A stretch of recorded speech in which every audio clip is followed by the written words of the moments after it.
What's up, you guys? It's your girl B, and I am back with another video.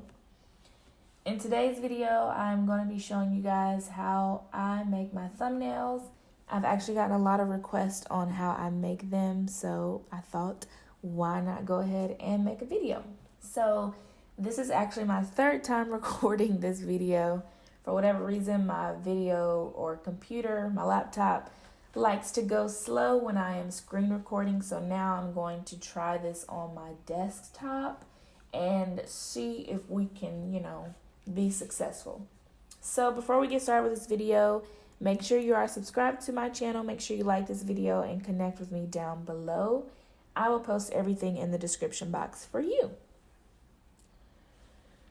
All right, so the thumbnail that we are recreating today is going to be the baby powder donut prank thumbnail. That was a mouthful. But that's what I'm going to recreate today. I actually had a lot of fun when it came to creating this thumbnail.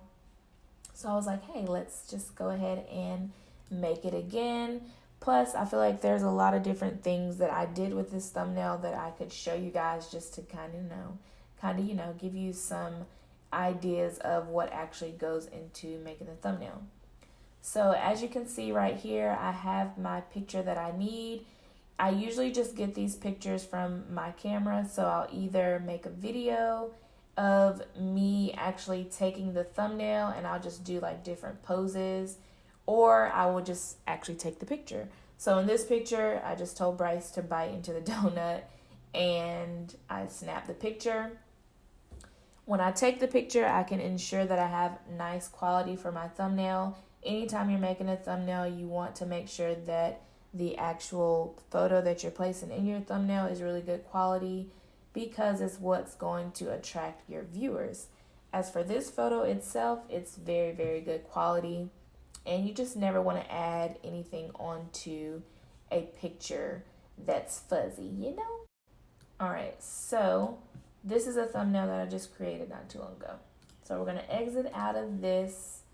And I've made this video 3 times already, so you can see the different thumbnails that I have here. This is the initial thumbnail right here that I used for the video. This is the thumbnail that I just recreated for the video that I just made. This is the second one for the video that I just made. And now we're going to try to do it again, y'all. We're gonna get through this. We're not going to let it beat us. So let me go back because I tend to move kind of fast.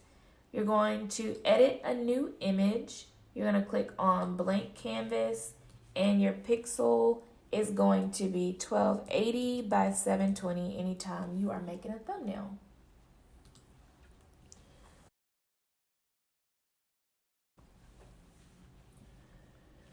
All right, so after you do that, you see that we have a nice blank canvas for us to work on. So what we're gonna do is go ahead and grab the photos that we need. So you're gonna go over to photos and video, you're gonna add a photo, click on computer, and that should take you to this, page right here. Anytime you take a screenshot, at least on a Apple computer, it's always gonna be in your desktop. As you see, the photo that I need is right here. I'm going to click on it and choose for upload. So now we have the photo that we just selected over here to the left. Anytime you select photos or download photos and place them into your PicMonkey canvas, they're always going to be over here to your left so that you can grab and drop them in.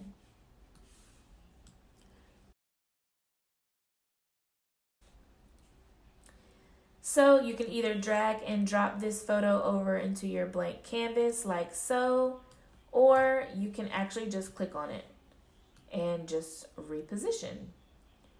So for this thumbnail specifically, I decided to use the actual background that was in the photo.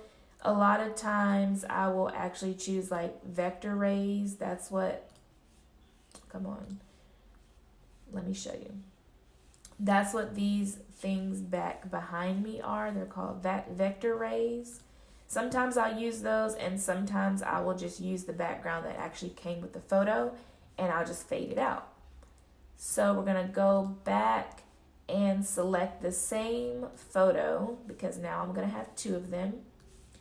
And I am basically going to fade out the first one. This is just going to help the layers that I place on top of this pop. So we're going to grab that photo again, reposition it, and I am going to go in and remove the background. And that will just leave Bryce by himself. So you can either go in and erase this, because a lot of times the remove background effect doesn't work, or it doesn't get rid of everything. So you can actually go in and erase what you don't want, or you can just go in and remove the background like so. Obviously that's easier, but like I said, it doesn't work every time.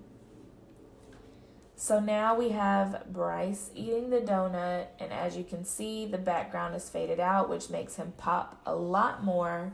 So now I'm going to go into my effects, and I'm going to actually outline him to make him pop even more. You can go in and select the thickness that you want for this outline. I don't like it super thick. I usually tend to stay about right there. So that's where we are going to leave it. So now it's time for the fun part. This is where I actually go to Google and get all of the rest of my photos that I want for this thumbnail. So we're going to add a tab, and we're just going to start with the baby powder. And I just need the bottle. So I'm going to type in baby powder bottle PNG. When you type in PNG, it's supposed to give you photos that have a transparent background. Sometimes you will select a photo that says it's PNG, and when you go to put the photo on the actual thumbnail, it won't have a transparent background. So there again, you will have to go in and remove it yourself. I'm looking for a high quality bottle. So I'm going to go in and select this one, and I'm going to add it to my downloads. Now I'm going to go back to PicMonkey, add my photo, go to computer, and again, it is in my downloads, and I'm going to go find that thing. Uh-oh. Where you at? Where you at?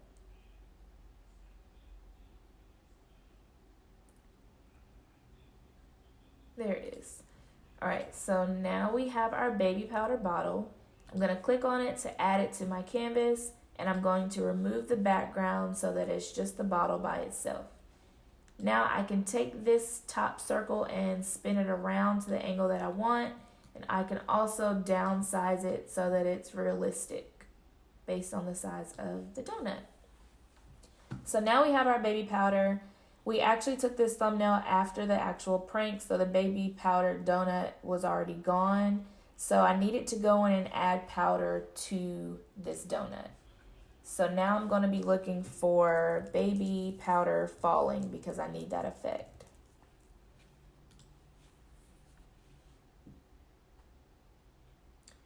So we're going to scroll through and see if I can find the picture that I used.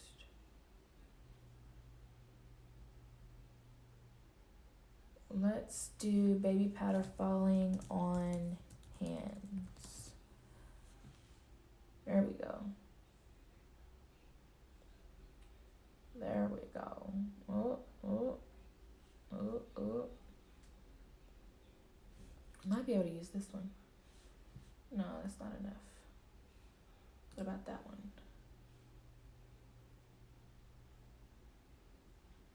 What about this one? Okay, we could probably use this one. This isn't the exact one I used for the video, but we can make it work. So we're gonna go back to computer, go to downloads, and find the photo that I just saved, which is right here.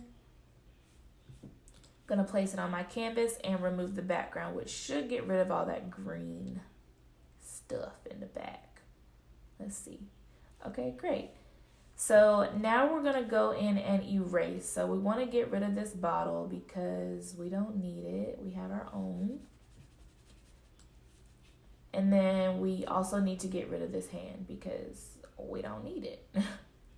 So now we are left with the actual baby powder effect. I'm going to downsize my eraser and kind of get rid of some of this leftover blue from the bottle.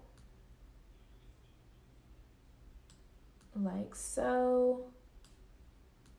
And then I'm going to adjust the size of it and place it under my bottle. As you can see, there's a green tint. We're going to get rid of that. But we want to adjust it to where it looks like it's coming out of our baby powder bottle. Okay? So now we can change the color of it to white. You see that? You see that? Do you see that? Let's duplicate it, because let's get some more powder. So I'm going to go over here, click on the 3 dots, and duplicate that layer. And I'm just going to drag it so it kind of matches. And we have some more powder, okay? So now what we need, I think I can make this bigger now. I don't think it'll get mad at me. So now what we need is some stacked powdered donuts. So that's exactly what I'm going to type in. Stacked powdered donuts. And it'll give us, you know, all these lovely pictures. Ooh, look at this one. Oh, so you have to watch out for pictures like this because those lines will show up. So what about this one? Let's see if this one will work. So let's save this image to our downloads. Go to PicMonkey, go grab it. It should be there. There it is. I'm gonna click on it, put it on our canvas. I'm gonna crop it. I'm gonna try to help out the computer with determining where the actual background is. A lot of times when there's a lot going on in the picture, sometimes the computer can't decipher where the actual background of the photo is, so you might have to go in and crop it. So now we're going to remove the background, and it should just leave the donuts in the plate, hopefully. Uh-oh. Okay, yes, there we go. So now we're going to make that bigger, and we're going to place it to the side. That's a good picture. I should have used that one initially. So now we're going to outline that one. We want that one to stick out as well. And I'm just going to outline it in white. The thickness of this outline is a little bit thicker than what I want. So I'm going to go in and downsize it. There we go. So now we need our Dunkin' Donuts donut bag, which is right there in my history.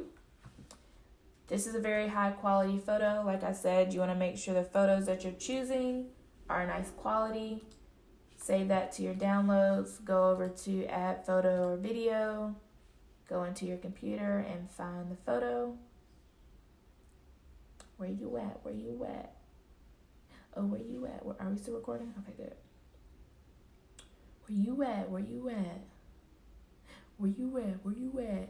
I could type in Dunkin' Donut bag, but a lot of times these photos are not saved under that. As you can see, it says artboard. So choose that for downloads, click on it, and it's actually going to already have a transparent background. Like I said, sometimes it works, sometimes it doesn't. And we're just going to place this on the other side. So you also want to keep in mind that you want your thumbnails to have some nice symmetry to it. You don't want to place everything on one side and then have this real bare. You want to give a nice visual when it comes to your thumbnail. So now we have the outlines that we want. I like to make it pop a little bit more and add a frame. So I'm going to go to Simple Edge, and that'll just basically give me like a border, which really makes it pop. Anytime you see that your layers are going away, you can go down here to this little stacked paper looking thing. Click on that. Oh, first you gotta hit apply, so apply. And then you can go over to your layers over here and it'll highlight instead of trying to go in and click on certain things. A lot of times when you have a lot going on in your thumbnail, you can't really just click on it. Sometimes it'll click on other stuff. So you always have this little palette to your right where you can go in and click the exact layer that you want. In this case, I want the baby powder bottle because I forgot to go in and outline it. So I'm going to go in and make that outline white and kind of thin out the outline. And there you have it. So now let's go in for the last part, and that's to add our comic bubble. I'm just going to type in comic. I went over here into my graphics, and you'll see there are a lot of different comic effects that you can choose from. Is it recording? Okay. So I'm going to go down to my gossip bubble. That's usually the one that I use. As you can see, it's basically saying that he's speaking from this side, and I actually want the comic bubble to be on this side of him. So I'm going to go over here and flip it horizontally. As you can see, you can flip it vertically or horizontally, and that's what we need. I am going to make this bigger, and I'm probably going to tilt it a little bit to kind of get it out off of these donuts. Like so. And then we need our text. So you'll go, actually I'm gonna pull this out some more. You go over to your text, you'll add text, and then it'll give you like, you know, a list of different fonts that you can choose from. When I'm using my gossip bubble, I like to use the VT323 font. And then I'll just start typing in. I think I said ill for this thumbnail. And then I can go in and also rotate that the way that I need it. I can use this to make the font bigger, or I can go in and highlight it and make the font bigger. I can also change the letter spacing of it or the height of it. We don't really need any of that today, so I'm just going to change the size of the font and reposition it. And there you go, guys. That is how I make my thumbnails. That's what goes into making my thumbnails. They're super fun. They're actually very relaxing too. I have a really fun time making them. Sometimes I'll even make my thumbnails before I actually edit the video because I just be pressed, okay? But you'll just go up here to rename it. So I'll usually just say donut thumb. I won't even add the B because I'm just lazy like that, okay? And then you'll download it, and then it'll be in your downloads. So yeah, hopefully you guys enjoy this video. I'm so glad that moving to my desktop allowed me to screen record this so that I can make this video for you guys. Again, make sure you join the fam bam and hit that subscribe button, like this video, and we will see you guys in the next one. Bye.